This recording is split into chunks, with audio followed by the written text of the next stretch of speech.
President Franklin Roosevelt signs a piece of paper that makes you a criminal for owning gold. Not gold stolen from someone else. Not illegal gold. Just gold. The gold you bought with your own money. The gold you saved for years. Suddenly, owning it means 10 years in federal prison. You have 30 days to turn it in. Walk into a bank. Hand over your coins, your bars, your certificates. The government pays you $20.67 per ounce. The official price. Fixed since 1879. Most Americans comply. They trust their government. This is temporary, they think. This will help us recover from the Depression. Then, 9 months later, after the government has collected most of the nation's gold, Roosevelt does something unthinkable. He changes the price. Gold is now $35 per ounce. A 69% increase overnight. The government just created $2.8 billion in value by changing a number on paper. And Americans who turned in their gold, they got $20.67. They can't buy it back. Owning gold is now illegal. It stays illegal for 41 years. The government didn't just take their gold. They stole 40% of their wealth, legally, with their full cooperation. This isn't ancient history. This is the playbook. And it's being executed again right now, in 2025, with different assets but the exact same mechanism. On January 23, 2025, President Trump signed an executive order establishing a strategic Bitcoin reserve.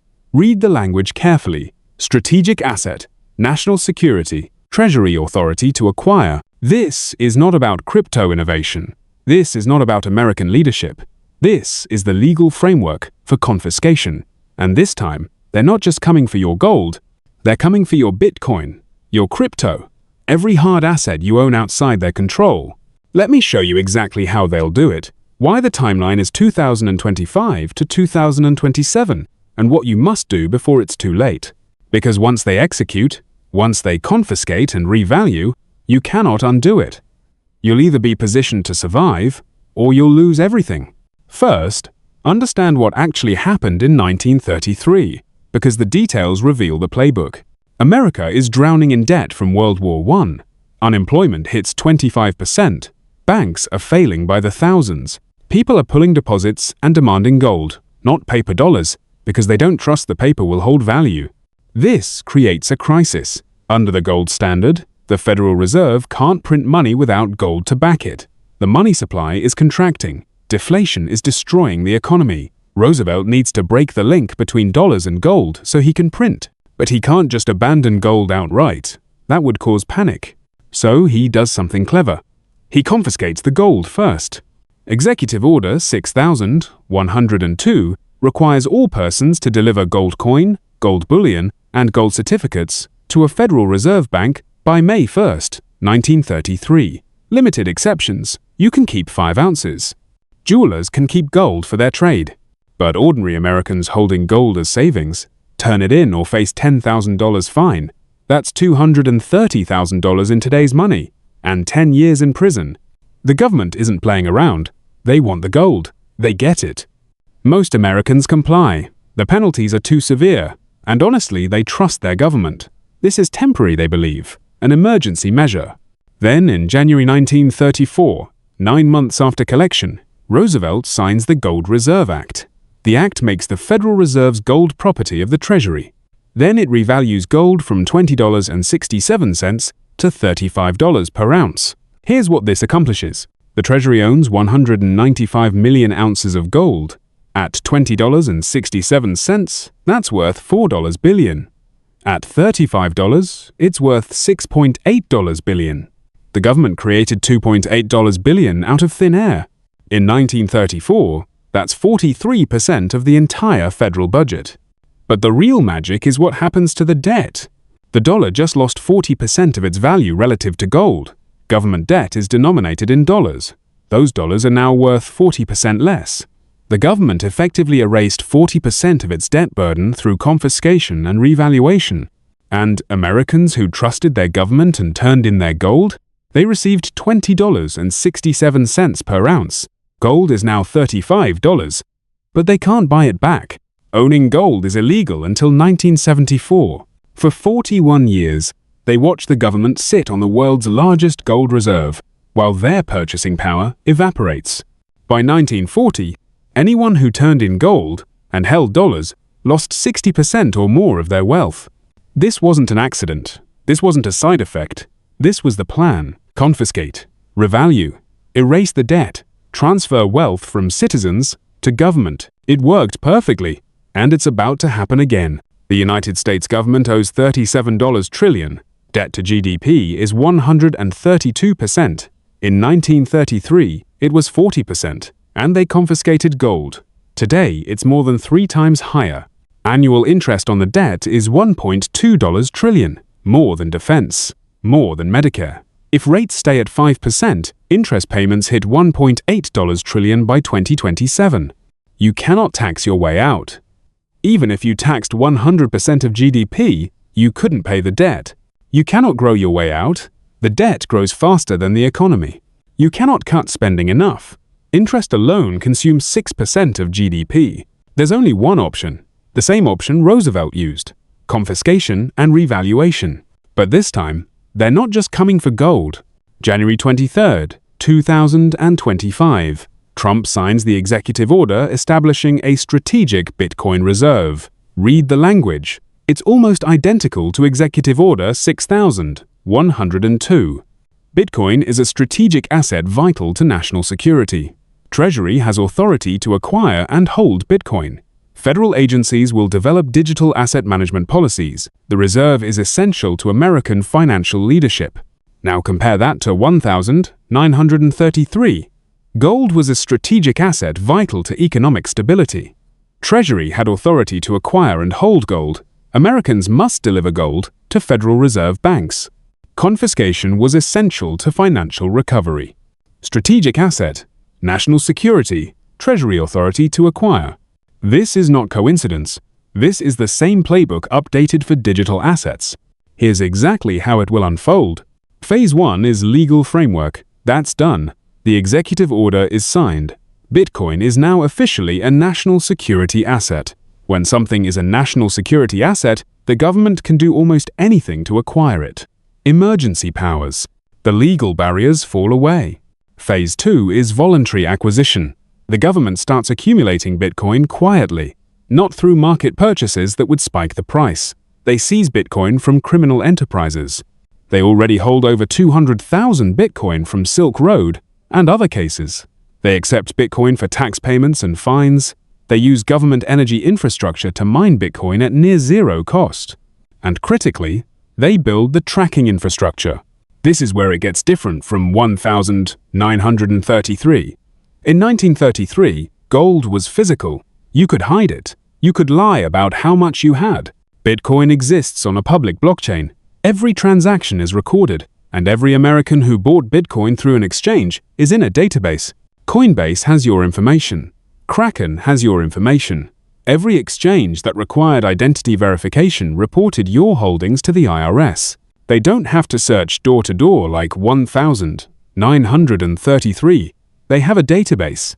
They can send you a letter. We know you own 4.7 Bitcoin. You have 30 days to sell it to the Treasury at the official price. Failure to comply means criminal prosecution. Phase 3 is mandatory acquisition. The confiscation. The government announces that due to national security and financial stability, all Bitcoin holdings above a threshold must be sold to the Treasury. Maybe the threshold is 1 Bitcoin. Maybe it's 10. But above that, you must sell. The price won't be market rate. It'll be the official price. Maybe $50,000 per Bitcoin when the market is at $100,000. You're forced to sell at a discount, just like Americans sold gold at $20.67 when it was worth more. The penalties for non-compliance will be severe: criminal prosecution, asset forfeiture, prison. Most people will comply because the punishment is too severe and their holdings are already in a database. You can't hide what they already know you have. Phase 4 is revaluation. After acquiring enough Bitcoin, maybe the 1 million Bitcoin target in proposed legislation, they revalue. They announce that for US balance sheet purposes, Bitcoin is valued at $1 million per coin. At that valuation, 1 million Bitcoin equals $1 trillion in assets. Combined with gold revaluation, the government suddenly has $5 to $7 trillion in assets that can offset debt. But here's what happens next. Once the largest holder in the world says Bitcoin is worth $1 million, the market follows. Bitcoin goes to $300,000, then $500,000, then $800,000. And as Bitcoin rises to $1 million, the dollar collapses. If Bitcoin goes from $100,000 to $1 million, that's a 90% loss in the dollar's value. That shows up everywhere. Food, energy, housing. Inflation explodes to 20%, 30%, maybe 50% annually. Your dollars become worthless, but the government's debt, denominated in those worthless dollars, becomes manageable. You've just been robbed, legally, systematically, just like 1933. But worse, because they have digital tracking, they know exactly what you own. Here's the timeline. 2025 is accumulation. The government quietly acquires Bitcoin through seizures, mining, strategic purchases. They build tracking infrastructure. The IRS requires exchanges to report all transactions. They're preparing the system. 2026 is crisis. The debt ceiling fight becomes severe. Bond market stress. Yields spike. The crisis creates justification for extraordinary measures. The Patriot Act passed after 9/11. TARP passed after 2008. The next crisis will justify confiscation. 2027 is confiscation and revaluation. Mandatory Bitcoin sale above the threshold. Official price below market. Most comply because holdings are in databases. After acquisition, they revalue. Bitcoin to $1 million. Gold to $20,000. Dollar collapses. Inflation explodes. Debt erased. You lose. This is not speculation. This is mathematical certainty. The debt cannot be paid. Confiscation is the only option. The legal framework is already in place. So, how do you protect yourself? First, understand what they can and cannot confiscate. They can confiscate Bitcoin on centralized exchanges. If it's on Coinbase, Kraken, any KYC exchange, they know you have it and can force the exchange to freeze it or transfer it to Treasury. They can confiscate Bitcoin ETFs. The government can seize underlying Bitcoin from ETF custodians and pay investors the official price. What they cannot easily confiscate is self-custodied crypto in cold storage. If your Bitcoin is on a hardware wallet that you control, and you bought peer-to-peer or through non-KYC methods, they don't know you have it. This is the digital equivalent of burying gold in 1933. The problem is, most people bought through exchanges. The government already knows. So what do? Move everything to self-custody now. Hardware wallet, you hold the keys. Yes, exchanges have your purchase history. But if you move to self-custody and later claim you lost access, proving you still have it is much harder than proving you once bought it. Consider non-KYC acquisition for new purchases, peer-to-peer platforms, Bitcoin ATMs with low limits, mining. These don't create database entries. Diversified jurisdictions. Consider holding assets through entities in countries with strong property rights. Singapore, Switzerland, certain Caribbean nations. This requires professional advice, but wealthy people have always used international diversification to protect assets. Physical gold in private storage, not bank-safe deposit boxes. Banks can be ordered to freeze and inventory boxes, private vault storage or quality home safes. Understand the enforcement reality. In 1933, penalties were severe, but prosecutions were rare. The government relied on voluntary compliance. The same will be true for Bitcoin. They'll threaten prison, but prosecuting millions is impractical. If you're self-custodied and they don't know you have it, prosecution is unlikely. I'm not telling you to break the law. I'm telling you to understand enforcement reality. And finally, real assets. Land, productive real estate, businesses that generate cash flow. These can't be confiscated through database queries, and they rise in value as the dollar falls. Now let me address the objections. They won't confiscate because it would kill innovation. When the choice is between innovation and survival, governments choose survival. Always. Bitcoin is decentralized and can't be controlled. Bitcoin's protocol is decentralized. Its ownership in America is highly centralized in databases. Decentralization protects the network. It doesn't protect you. There would be massive political backlash. There was backlash in 1933. It happened anyway. There was backlash in 2008. It happened anyway. By the time backlash materializes, your Bitcoin is already gone. Here's what's really happening. This isn't just about Bitcoin or gold. This is about the end of the current monetary system. The dollar as reserve currency is dying. Everyone in power knows it. Central banks are buying gold at record rates. Foreign governments are creating alternatives like BRICS currency. The US government is positioning to confiscate hard assets before the collapse. The question isn't whether the dollar will be devalued and your wealth confiscated. The question is whether you'll be positioned to survive it. The people who turned in gold in 1933 and held dollars were destroyed. The people who hid gold, moved assets offshore, held real assets, they survived and thrived. The same split is about to happen. There will be people who comply, who trust the government, who hold wealth in confiscatable assets. They will lose 70 to 90% of their purchasing power. And there will be people who see what's coming, who position in self-custodied crypto, physical gold, real assets, international diversification.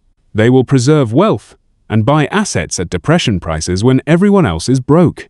Executive Order 6102 destroyed the middle class in 1933. The 2025 equivalent will be worse because the debt is higher, the confiscation broader, and the tracking digital.